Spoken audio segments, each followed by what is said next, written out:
Hi, I am நிஹாரா. நான் இப்போ நிற்கிறது வந்து டிவிஎஸ் கார்கோ ட்ராவல்ஸில் நிற்கிறேன். தாயகத்திலிருந்து டாக்டர் பாஸ்கர் வந்திருக்காரு. அவர் என்ன பேசுகிறாருன்னு பார்க்கலாம் வாங்க. வணக்கம் சார். வணக்கம்மா. என்விஎஸ் வீடியோ சார்பாக குவைட் சார்பாக உங்களை வரவேற்கிறோம். நன்றி சார். சின்னதாக உங்களோட பேட்டி ஒன்று. ஓகே. மருந்து மாத்திரை எல்லாமே நோயாளியை நீங்கள் குணப்படுத்துகிறேன்னு சொல்கிறாங்க. அது எப்படின்னு நம்ம நேயர்களுக்கு கொஞ்சம் சொல்ல முடியுமா? அதாவது மருந்து மாத்திரை இல்லாமல் எப்படி நோயை குணப்படுத்தணும்னு கேட்டிங்கன்னா, நம்ம உடம்புக்குள்ளேயே எல்லா வைத்தியமும் இருக்குது, எல்லா மருந்தும் இருக்குது.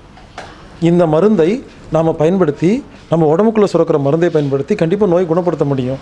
அது எப்படிங்கிறத சொல்லிக் கொடுக்கறதுக்கு ஒரு 6 மணி நேரம் ஆகும்.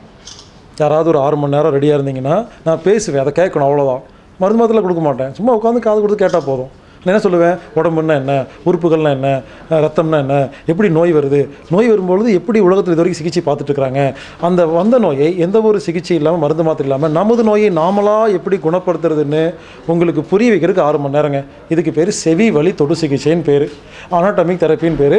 இந்த சிகிச்சை மூலமாக நம்ம அந்த பேசுறது கேட்குறது மூலமாக கண்டிப்பாக குணப்படுத்த முடியும். ரொம்ப சிம்பிளாக சொல்கிறேங்க.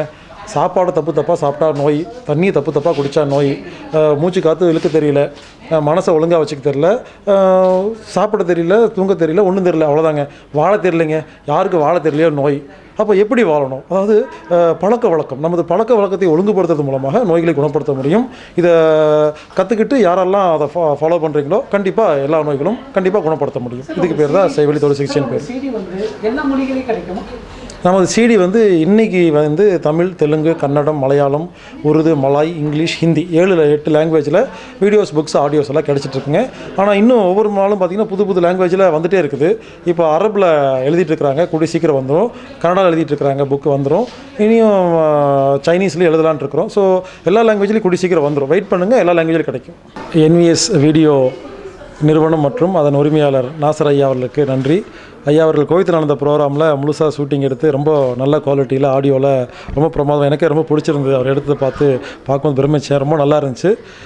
இது வரைக்கும் எடுத்த எல்லா நிகழ்ச்சியை விட இந்த குவாலிட்டி நல்லா இருக்கிறது என்னால் உணர முடிஞ்சது. ஐயா அவர்களுக்கு, நாசர் ஐயா அவர்களுக்கு நன்றி. என்விஎஸ் வீடியோ நிறுவனத்துக்கும் நன்றி. வாழ்க வையகம். சார், நீங்கள் என்விஎஸ் வீடியோ குவைட் சார்பாக எங்களோட பேசினதுக்கு ரொம்ப நன்றி சார். வணக்கம். நன்றிங்கம்மா. நன்றி. அஸ்ஸலாமு அலைக்கும் சார். டிவிஎஸ் கார்கோவுக்கு டாக்டர் பாஸ்கர் வந்திருக்காரு. நேற்று அவரோட ப்ரோக்ராம் பார்த்தீங்க, அவரை பற்றி என்ன சொல்ல விரும்புகிறீங்க? அல்ஹம்துலில்லாஹ். அதான் சொல்கிறேன் இல்லையா, இவரை போகிற மனிதர்கள் நிறைய பேர் இருக்கிறனால தான் இந்த உலகம் இன்னும் கியாமத்து நாள் ஒன்றும் உருவாகாமல் இருந்துகிட்ருக்கு. ஆனால் இருந்தாலும் வந்து இதே நான் அன்றைக்கி நான் மேடையிலே தைரியமாக பேசினேன். அதை பற்றி நிறைய பேர் கொஞ்சம் அந்த அரசியல்வாதினா கொஞ்சம் வருத்தப்பட்டாங்க, நீங்கள் எல்லாம் இப்படி பேசுகிறேன்னு சொல்லிட்டு. அப்போ அவர் மட்டும் தான் அந்த உலகத்தில் வந்து உழைச்சிக்கிட்டு இருக்காரா, நாங்கள்லாம் சும்மாவா அப்படின்னு சொல்லிட்டு கேட்கும்போது நாங்கள் சொன்னோம், உண்மையிலேயே நான் வந்து பார்க்குறேன், தைரியமாக இறங்கி இன்றைக்கி வந்து உலகம் ஃபுல்லாக இன்றைக்கி வந்து மக்களுக்காக டாக்டரை எய்த்து டாக்டரை ஏமாத்துகிற அந்த போலி டாக்டர்கள்லாம் எதிர்த்து இன்றைக்கி வந்து ஜெயிச்சிக்கிட்டு இருக்கிறாருன்னு சொன்னால் நல்ல மனிதனால ஜெயிக்க முடியும். கெட்ட மனிதன்னா பணத்தை பார்க்க முடியும், மனித நேயத்தை பார்க்க முடியாது. ஆனால் இவர் மனித நேயத்தை பார்த்தாரு. இவருக்கு நாங்கள் சப்போர்ட்டாக இருக்குன்னு என்றைக்கே நான் முடிவு எடுத்தது. இன்றைக்கி நேரடியாக சந்தித்த ஒரு நல்ல மனிதரோடு நான் இருக்கிறது ரொம்ப பெருமைப்படுறேன். அது எங்கள் டிவிஎஸ் காருக்கு ட்ராவல்ஸுக்கு வந்ததை நினச்சி இன்னும் நான் ரொம்ப பெருமைப்படுறேன். இவங்கள மாதிரி நல்லவங்கெல்லாம் நான் எதிர்பார்த்துட்டு இருக்கிறேன். அவங்க எங்கே இருந்தாலும் நான் எனக்கு ஃப்ரீயாக டைம் இருக்கும்போது அதாவது நான் என்னுடைய கம்பெனியை விட்டுட்டு எனக்கு ரிட்டையர்டு கிடைக்கும்போது இவரோடு சேர்ந்து நான் பணி எடுக்கிறது நான் ஆசைப்பட்றேன். இன்ஷா அல்லாஹ் அப்படி ஒரு காலம் வர நான் எதிர்பார்க்குறேன். ரொம்ப நன்றி. ரொம்ப நன்றி. அலைக்கும் அஸ்ஸலாம் வரஹ்மத்துல்லாஹ்.